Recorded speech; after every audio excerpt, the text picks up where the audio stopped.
समय का खूब सदुपयोग किया गया। हारान चंद्र हलोदपुर ग्राम से चलकर ब्रह्मपुर पहुंचे। वहां वे एक गली में होकर गुजरे। थोड़ी ही दूर बढ़ने के बाद चटाई से घिरे हुए एक घर में उन्होंने प्रवेश किया। वहां बहुत से प्राणी इकट्ठे होकर कोने में बैठे हुए थे। उन्हें देखते ही वे सब प्रसन्न होकर हल्ला करने लगे। प्रीति का झोंका जोरों से चलने लगा। किसी ने बाबू कहकर हारान को संबोधन किया, तो किसी ने चाचा कहा, किसी ने भैया कहा, तो किसी ने मामा, किसी ने फूफा कहा और किसी ने मौसिया। इस तरह वहां जितने आदमी इकट्ठे थे उन सभी ने हारान बाबू के साथ कोई न कोई प्रीति का संबंध जोड़ लिया। हारान बाबू ने भी बहुत ही प्रसन्न होकर उन सब के बीच में स्थान ग्रहण किया। अब तरह तरह के किस्से छिड़े। उन सब की कथाओं द्वारा कितने राजाओं, राजकुमारों तथा मंत्रियों के शिरच्छेद का बखान हुआ। कितना धन खर्च किया गया। जिस स्थान का ऊपर उल्लेख किया गया है वह अफीम की दुकान थी। संसार के एक छोर में यदि शमशान है तो दूसरे छोर में अफीम की दुकान है। शमशान में पहुंचने पर राज राजेश्वर भी भिक्षुक के समान हो उठता है। इसके विपरीत अफीम की दुकान में पहुंचकर भिक्षुक भी चक्रवर्ती सम्राट बन बैठता है। जैसे जैसे अफीम का नशा जमता जाता है वैसे ही वैसे हृदय के महत्व, वीर्य, पराक्रम, शौर्य, धैर्य, गांभीर्य और पांडित्य आदि एक एक करके फूल फूल कर बड़े से बड़े आकार धारण करते जाते हैं। उस समय एक एक झूम में कितना दान हो जाता है, कितनी संपत्ति पैरों से ठेल दी जाती है, कितने मणिरत्न, कितना सुवर्ण, कितने राज्य, कितनी राजकुमारियां एक एक झोंक में कहां की कहां हो जाती है। चटाइयों से घिरे हुए उस घर में कहीं कहीं तो कुछ कुछ उजाला था और कहीं अंधकार का ही साम्राज्य था। उपयुक्त नियम विशेष रूप से चारितार्थ हो रहा था। मनुष्य की कामना की जितनी भी चीजें हो सकती हैं, वे सभी उस समय वहां मौजूद थी। भूतल पर लगी हुई उस इंद्र सभा का बखान करना कलम की ताकत से बाहर है। संध्या हो चली। यह देखकर कितने ही कालिदास, कितने ही दिल्ली के बादशाह और कितने ही नवाब सिराजुद्दौला, कितने मियां तानसेन बारी बारी से चटाई छोड़कर निकलने लगे। संसार के निम्न श्रेणी के प्राणियों से वे मिल नहीं सकते थे। उनसे बातचीत करना तथा एक परिचित व्यक्ति के समान उनके साथ चलना इनके लिए शोभाजनक नहीं था। इसलिए सड़क के किनारे से होकर वे लोग अपने अपने घर की ओर चले। हारान चंद्र भी इस इंद्र सभा से निकलकर बाहर आए, परंतु बाहर आते ही उनके सामने एक झमेला खड़ा हो गया। न जाने कहां से रोगशैया पर पड़े हुए उस अभागे माधव का मुख उनके स्मृति पट पर उदित हो आया। साथ ही साथ स्मृति ने इस बात के लिए भी सचेत कर दिया कि तुम उसे अनार ले आने का वचन दे आए हो। इसमें संदेह नहीं कि उस सभा में सम्मिलित होने वाले दूसरे लोगों के समान ही वे भी कोई न कोई उच्च पद प्राप्त करके बाहर आए थे। लेकिन उस भाग्यहीन छोकरे के मुख ने उस राज्य में बड़े जोर की हलचल मचा दी। दिल्ली के बादशाह ने पॉकेट में हाथ डालकर देखा तो मालूम हुआ कि राजकीय कोष प्राय शून्य है। इतने बड़े सम्राट के पास 4 पैसों और गांजे की चिलम के सिवा और कुछ न था। एक लंबी सांस लेकर उन्होंने कहा, बहुत अच्छा। उन 4 पैसों के सहारे पास की गांजे की एक दुकान में जा घुसे। मधुर वाणी के द्वारा ठेकेदार का मन प्रसन्न करते हुए हारान बाबू ने कहा, चाचा 4 पैसे का गांजा तो दे दो। ठेकेदार ने भी अविलंब ही उस आज्ञा का पालन किया। हारान चंद्र ने एक पेड़ की मनोरम छाया खोजकर उस गांजे की सहायता से अपने मनोराज्य की सारी मनोदशा को दूर करके उसे फिर ठीक कर लिया। इन समस्त कर्मों का संपादन करते करते रात अधिक बीत चली। यह देखकर उस पेड़ की छाया का परित्याग करने के बाद एक मकान के सामने जाकर वे खड़े हुए। दरवाजा खटखटाकर उन्होंने पुकारा, कात्यायनी। किसी ने जवाब नहीं दिया। हारान चंद्र ने फिर पुकारा, कात्यायनी, ओ कात्यायनी। इस बार भी उत्तर नहीं मिला। अब हारान चंद्र गुस्से में भर उठे। चिल्लाकर उन्होंने कहा, क्यों जी कात्यायनी, द्वार क्यों नहीं खोल देती हो? मैं कब से चिल्ला रहा हूँ। इस बार बहुत ही क्षीण रमणी कंठ से उत्तर आया, कौन है? मैं हूँ, मैं।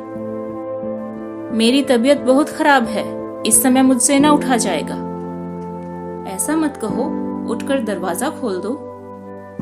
अब एक 25 वर्षीय युवती उठी और खांसते खांसते जाकर उसने दरवाजा खोल दिया। काला और मोटा ताजा उसका शरीर था, अंग प्रत्यंग में गोदना गुदाए हुए थी। रूप उसका ठीक हारान चंद्र के ही समान था। जोर से खांसते हुए युवती ने कहा, आह, प्राण निकले जा रहे हैं, पेट में बड़े जोर का दर्द है। इतने जोर से चिल्लाते क्यों हो? क्या शौक से चिल्लाता हूँ? दरवाजा नहीं खोलती हो, इसी से तो चिल्लाना पड़ता है। युवती गुस्से में भर उठी। उसने कहा, नहीं बाबू, ये सब मुझसे नहीं सहा जाएगा। अगर आना हो तो जरा सवेरे सवेरे आ जाया करो। ना रात मानते हो, ना दोपहर ही मानते हो। जब जी में आता है तभी आकर चिल्लाने लगते हो।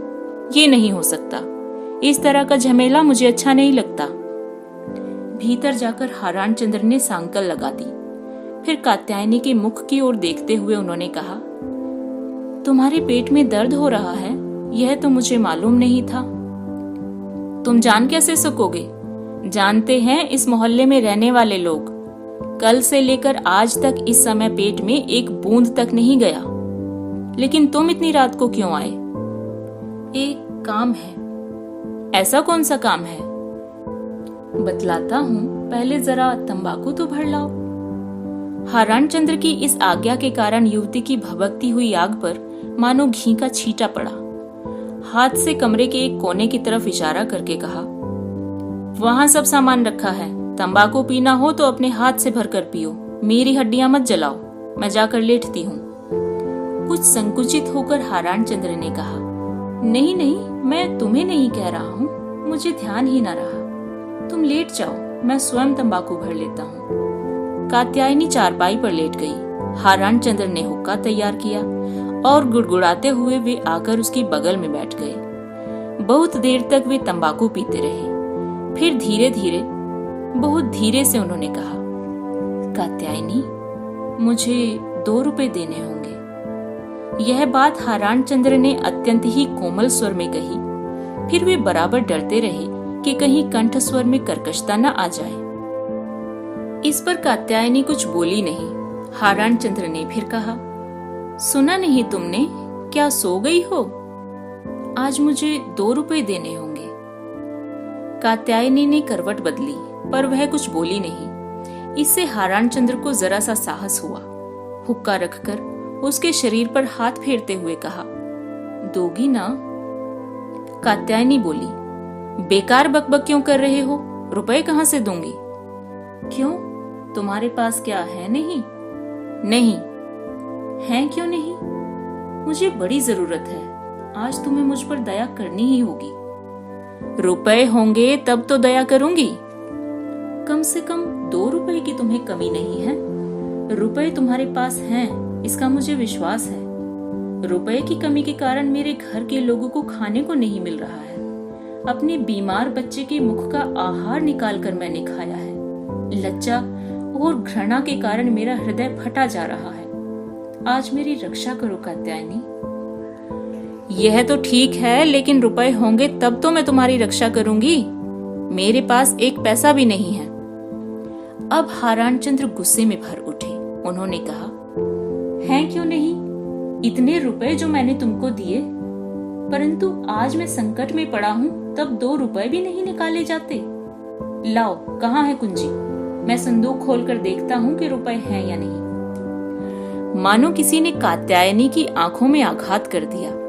गुस्से के कारण उसकी आंखें लाल हो आई थी। तीक्ष्ण दृष्टि से हारान चंद्र की ओर देखते हुए वह बोली, क्यों, तुम कौन होते हो संदूक की चाबी मांगने वाले? वह नीच जाति की युवती थी। अवाच्य कुवाच्य का ध्यान उसे था नहीं। अनायास ही वह पंचम स्वर में बोल उठी, जब रुपए दिए थे तब रखे थे। वे रुपए इसलिए तो नहीं दिए थे कि जब तुम संकट में पड़ोगे तब वापस कर दूंगी। हारान चंद्र का मुंह तो बिल्कुल इतना सा हो गया।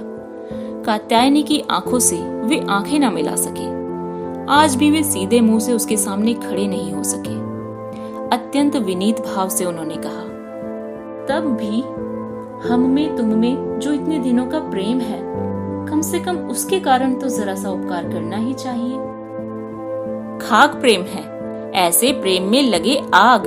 आज 3 महीने से कितने पैसे दिए हैं कि मैं तुमसे प्रेम करती रहूं? छी, ऐसी बात मुंह से मत निकालो कात्यायनी। क्या हमारे तुम्हारे प्रेम का मूल्य नहीं है? रत्ती भर नहीं। हम लोगों को जिससे पैसा मिलता है उसी से प्रेम होता है। तुम लोगों के घरों की स्त्रियों के समान मैं नहीं हूं कि गले पर छुरी चलाने पर भी प्रेम करना ही पड़ेगा। तुम्हें छोड़कर क्या मेरी और गुजर नहीं है? जहां रुपया है वहीं मेरा प्रेम है। जो मुझे पैसे देता है उसी का मैं सम्मान करती हूँ। जाओ, घर जाओ। इतनी रात में मुझे परेशान ना करो। क्यों कात्यायनी, बस हो चुका? तुम्हारे हमारे सदा के व्यवहार का खात्मा हो चुका? वह सब तो बहुत पहले ही समाप्त हो चुका है। सामने आ जाने पर संकोच मालूम होता था, इससे आज तक मैं कुछ कह न सकी। आज जब तुमने बात चला दी है तब मुझे साफ साफ कहना ही होगा। तुम्हारा स्वभाव अच्छा नहीं है, चरित्र भी दूषित हो गया है। मेरे यहाँ अब तुम ना आया करो। बाबू साहब के यहाँ का जो रुपया खा गए हो, इससे तुम्हारी जेल जाने की तैयारी थी। नौकरी आदि अब तुम्हारी कुछ है नहीं। क्या तुम किसी दिन किसी मामले में फंसना चाहते हो? भाई, इससे तो अच्छा है कि अब तुम अभी से अपना रास्ता लो। मेरे घर में अब पैर मत रखना। हारान चंद्र देर तक वहीं पर बैठे रहे। वे ना तो जरा सा हिले डुले और न उनके मुंह से कोई आवाज ही निकली। बाद को धीरे धीरे मुंह उठाकर वे कहने लगे, अच्छी बात है, यही सही। अब मैं तुम्हारे यहाँ ना आया करूंगा। परंतु तुम्हारे ही कारण मेरी यह दुर्गति हुई है। तुम्हारे ही फेर में पड़कर मैं चोर बना। तुम्हारे ही कारण लंपट और तुम्हारे ही कारण मैंने अपनी स्त्री पुत्र तक का मुंह नहीं देखा। और आखिर में तुम ही। हारान चंद्र से यह वाक्य पूरा न किया जा सका। जरा देर तक चुप रहकर शक्ति संचय करने के बाद उन्होंने कहा, आज मेरी आंखें खुली हैं। अब कात्यायनी भी नरम पड़ी, जरा सा खिसक कर बैठी और बोली, भगवान करे कि तुम्हारी आंखें खुलें। हम सब तो नीच जाति की औरतें हैं, निम्न श्रेणी की, परंतु इतना हमें भी ज्ञान है कि पहले आदमी का घर द्वार है, स्त्री पुत्र है, बाद को हम हैं। पहले आदमी को खाने कपड़े का प्रबंध करना चाहिए, उसके बाद शौक और गांजा भांग आदि की ओर ध्यान देना चाहिए। मैं तुम्हारा बुरा नहीं चाहती, तुम्हारी भलाई के लिए ही कहती हूँ कि अब तुम यहाँ मत आया करो। अफीम की दुकान में भी अब तुम्हें पैर न धरना चाहिए।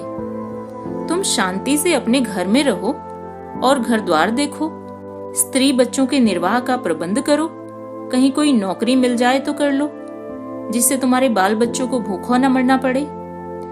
बाद में जब तुम्हें इच्छा हो तब मेरे यहाँ आ जाना। इतना कहकर कात्यायनी ने शैया से उठकर बक्स खोला और 10 रुपए निकाले।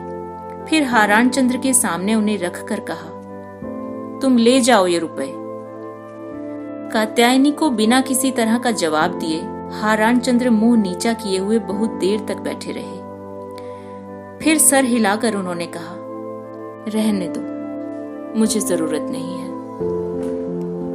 कात्यायनी मुस्कुराई। हाथ से हारान चंद्र का मुंह ऊपर उठाती हुई वह बोली, जिसे कुछ मालूम न हो उसके सामने जाकर तुम शेखी बघारोगे। ये रुपए न ले जाओगे तो कल तुम सबको भूखा रहना पड़ेगा। क्या तुम्हें ये मालूम नहीं है? सदानंद चक्रवर्ती को गांव के आधे आदमी सदा भैया कहकर पुकारा करते थे और आधे कहते थे सदा पगला। इस हलूदपुर ग्राम में ही उसका मकान था। उसके पिता विशुद्ध परिपाटी के हिंदू थे। उनका ख्याल था कि अंग्रेजी सीखने के बाद आदमी के धर्म भ्रष्ट हो जाने की आशंका रहा करती है। इसी आशंका से उन्होंने पुत्र को पढ़ना लिखना नहीं सिखाया। पढ़ाने की वैसे उन्हें कोई आवश्यकता भी मालूम नहीं हुई। उनके पास जो 4-6 बीघा जमीन थी उसी से गुजारा हो सकता था। यह बात नहीं थी कि दूसरे की नौकरी किए बिना रोटियां मिलना कठिन हो जाएगा। इससे उन्होंने सोचा कि बेकार जाति क्यों गवाई जाए। सदानंद भी अपने ढंग का ही आदमी था। वह खेती बाड़ी का काम किया करता था, भजन गाता और इस द्वार से उस द्वार पर और उस द्वार से इस द्वार पर घूमता फिरता। गांव में ऐसा कोई भी मुर्दा नहीं होता था जिसे शमशान ले जाने के लिए वह उत्सुकता पूर्वक न तैयार रहा करता। दूर के रिश्ते की एक बुआ के अलावा दुनिया में अपना कहने को उसका कोई दूसरा नहीं था। इसलिए गांव भर के लोगों को उसने अपना बना लिया था। सभी लोग उसके आत्मीय थे। सभी के साथ उसने अपना कोई न कोई संबंध बना रखा था। किसी को वह काका कहता, किसी को भैया, किसी को दीदी कहता और किसी को चाची। उसके इस प्रकार के व्यवहार के कारण उसके लिए सभी के घरों के दरवाजे सदा खुले रहते। बचपन में सदानंद के पिता ने कन्या के पिता को बहुत सा धन देकर उसका विवाह किया था, परंतु भाग्य दोष से 1 वर्ष के भीतर ही वधू की मृत्यु हो गई थी। तब से लेकर आज 6 वर्ष बीत गए, वह अकेले ही जीवन व्यतीत करता आ रहा था। रुपए पैसे का प्रबंध न हो सकने के कारण अथवा अनिच्छावश उसने दोबारा विवाह नहीं किया।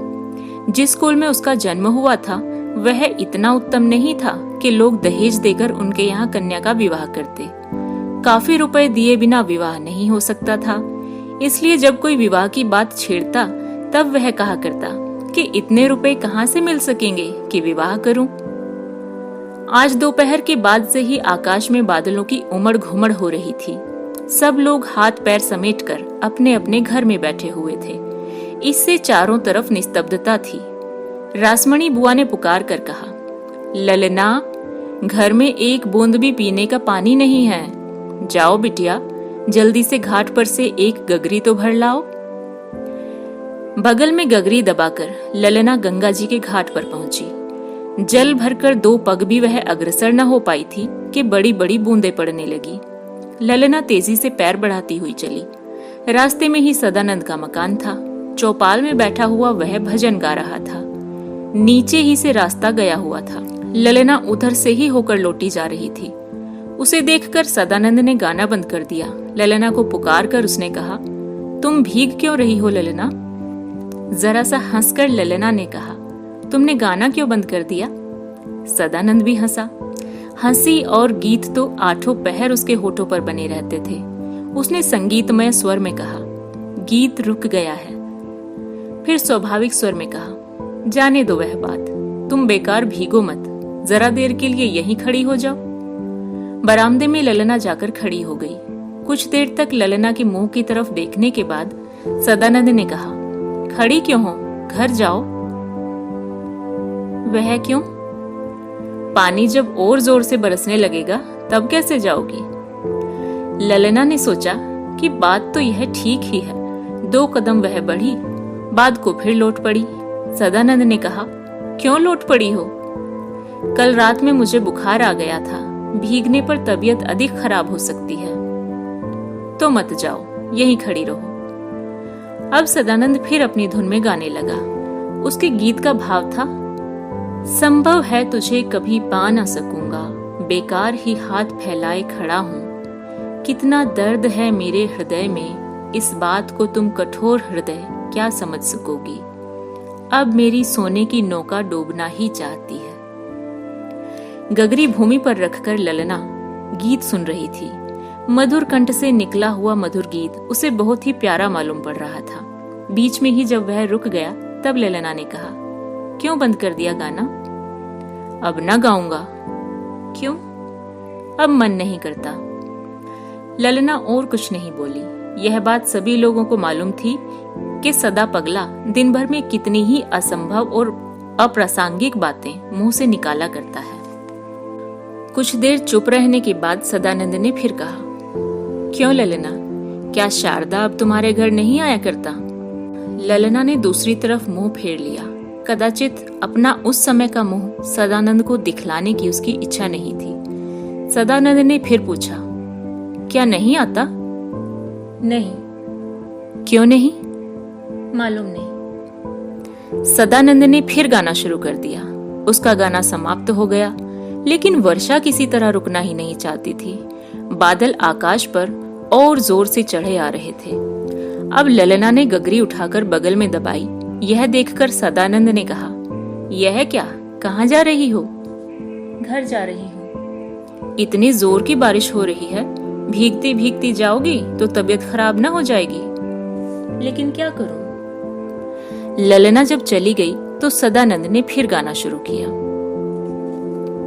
हारान चंद्र ने जब गिनकर पूरे 10 रुपए पत्नी के हाथ पर रखे, तब शुभदा के मुख पर हंसी विकसित होकर भी न विकसित हो पाई। कुछ खिन्न सी होकर सिर झुकाए हुए उसने पूछा, कहाँ मिले ये रुपए तुम्हें? हारान चंद्र भी रुपए हंसकर नहीं दे सका।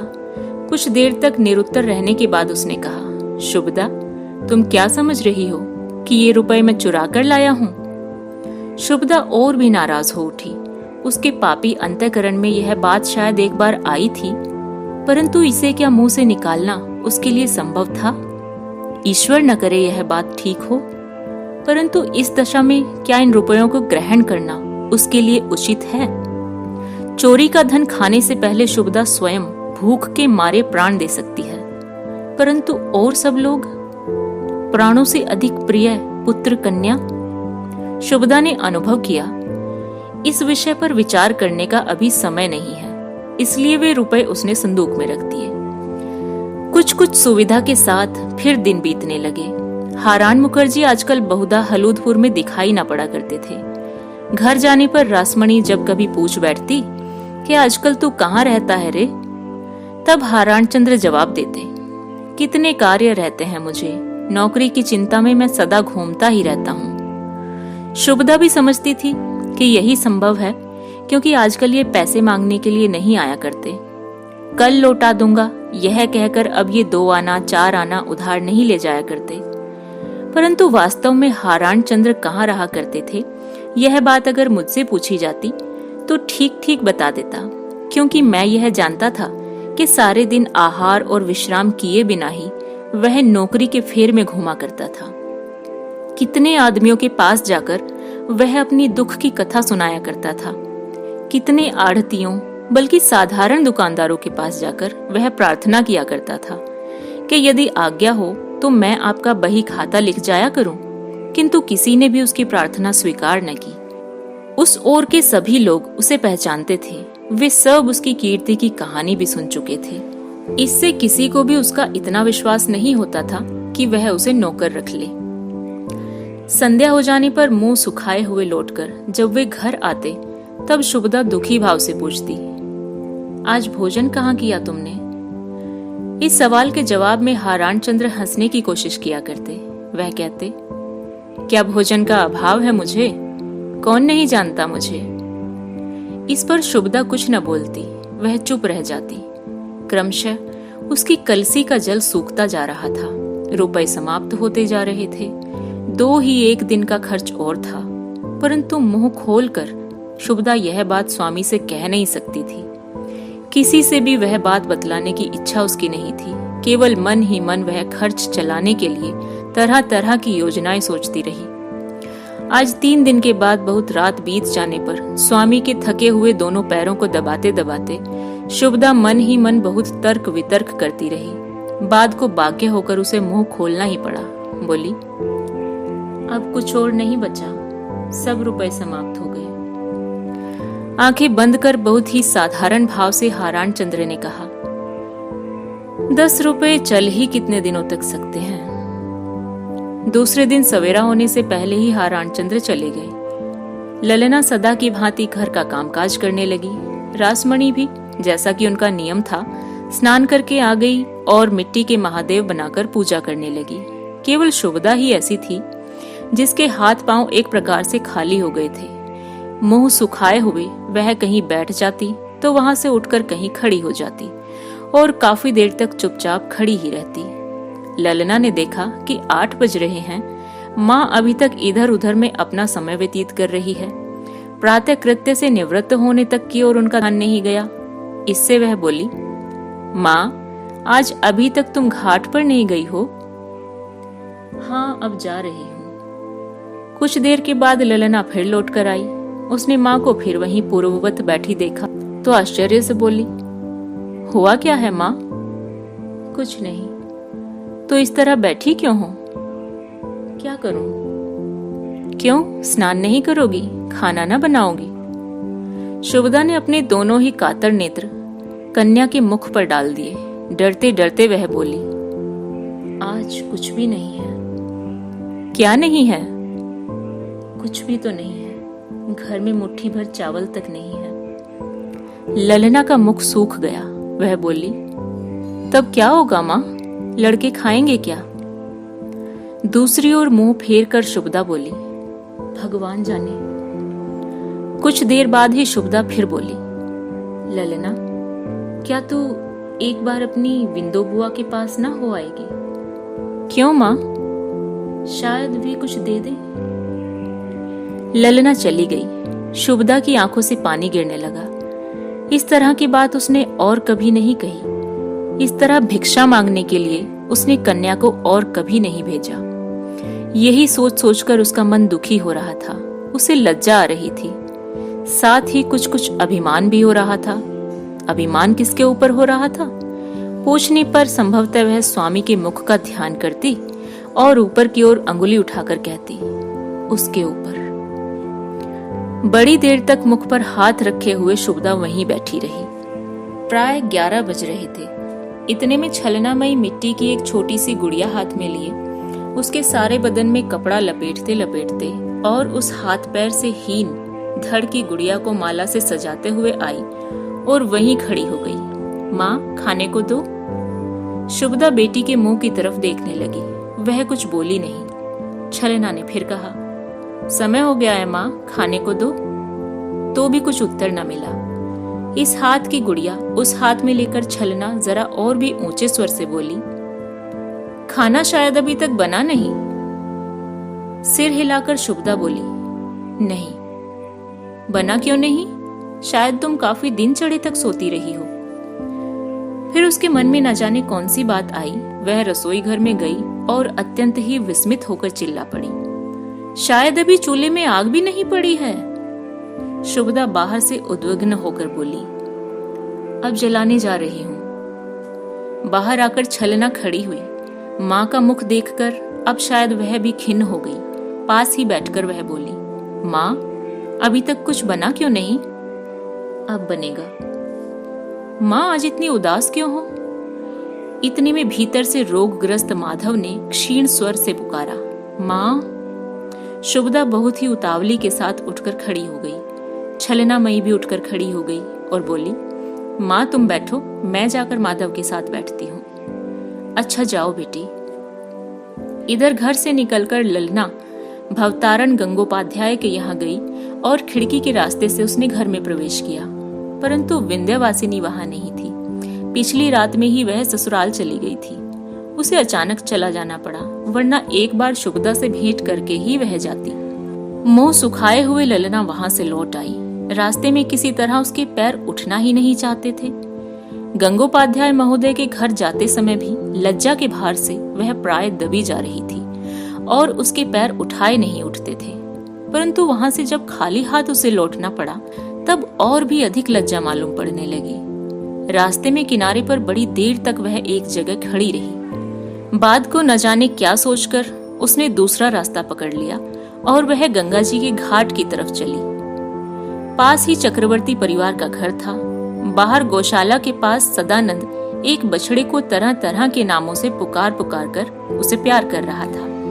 वहीं जाकर ललना पास ही खड़ी हो गई। उसकी तरफ मुंह करके सदानंद ने कहा, ललना तुम हो? हाँ, बुआ जी घर में हैं। नहीं, वे अभी ही कहीं गई हैं। ललना इधर उधर करके पीछे हट गई। सदानंद ने बछड़े को छोड़ दिया। ललना के मुंह की तरफ देखते हुए बोला, क्या बुआ जी से कुछ काम था? हाँ। वे तो घर में है नहीं, मुझे बतलाने से वह ना हो सकेगा। ललना भी यही सोच रही थी, परंतु सदानंद के यह प्रश्न करते ही लज्जा के कारण उसका सारा मुखमंडल लाल हो गया। घर में कुछ खाने को नहीं है इसलिए आई हूँ। छी, यह बात भी क्या कहने योग्य है? क्या एक दिन खाए बिना न चलेगा? किंतु और सब लोग। शुभदा के मन में भी एक दिन ठीक यही बात आई थी। आज ललना के मन में भी यह बात आई, किंतु उसका स्वर नहीं खुला। जो व्यक्ति कभी इस प्रकार की दशा में पड़ चुका है वही जानता है कि इसे मुंह से निकालना कितना कठिन है। केवल वही यह अनुभव कर सकता है कि एक भला आदमी जब यह बात कहने के लिए किसी के पास जाता है तब उसके हृदय में कितना आंदोलन, कितना घात प्रतिघात होता है। बात मुंह से निकलने से पहले जिह्वा की एक एक शिखा अपने आप ही पंगु होकर अंदर ही अंदर लिपट जाती है।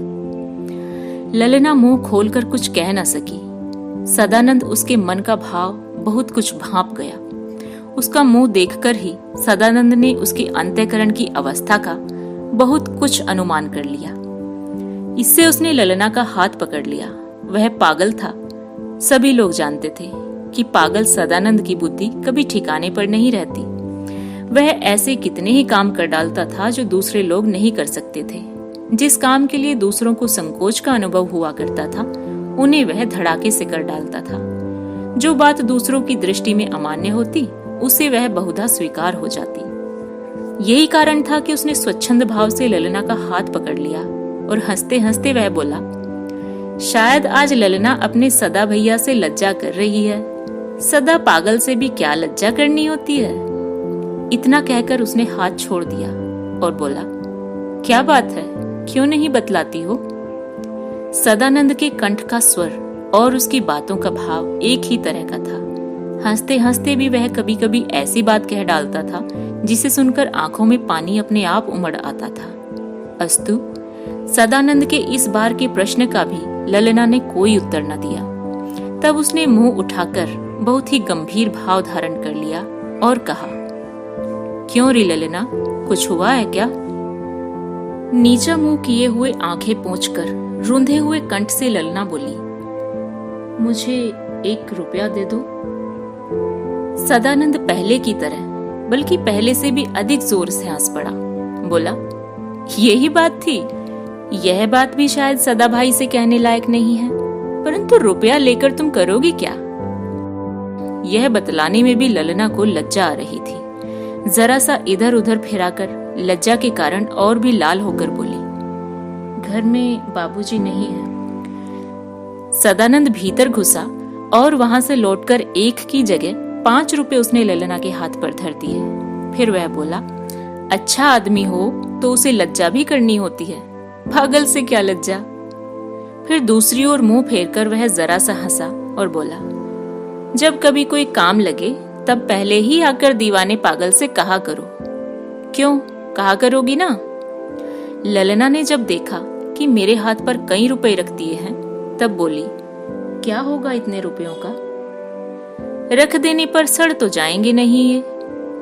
तो क्या हुआ, इतने रुपए की जरूरत हमें नहीं है। सदानंद ने जब देखा कि ललना रुपए लौटाए जा रही है, तब उसने उसका हाथ फिर पकड़ लिया।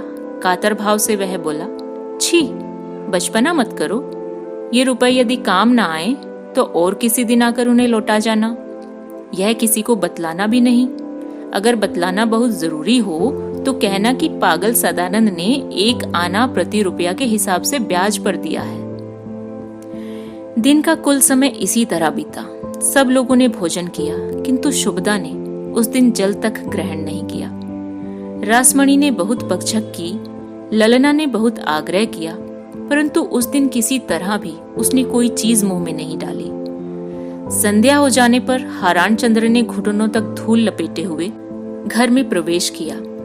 माथे के बाल उनके रूखे होकर अस्त व्यस्त हो गए थे। उनकी धोती की लांग में एक ओर तो लगभग 2 सेर चावल था और एक ओर थोड़ा सा नमक, थोड़े से आलू, थोड़े से परवल तथा और न जाने कौन कौन सी चीजें बंधी हुई थी। वह खोलते हुए शुभदा रो पड़ी। चावल भी एक ही तरह का नहीं था, महीन, मोटा, अरबा, सेला सब मिला हुआ था। शुभदा ने अच्छी तरह समझ लिया कि मेरे स्वामी ने हम लोगों के लिए यह सब द्वार द्वार पर भिक्षा मांगकर इकट्ठा किया है। कहानी सुनने के लिए धन्यवाद श्रोताओं। शेष कहानी अगले भाग में।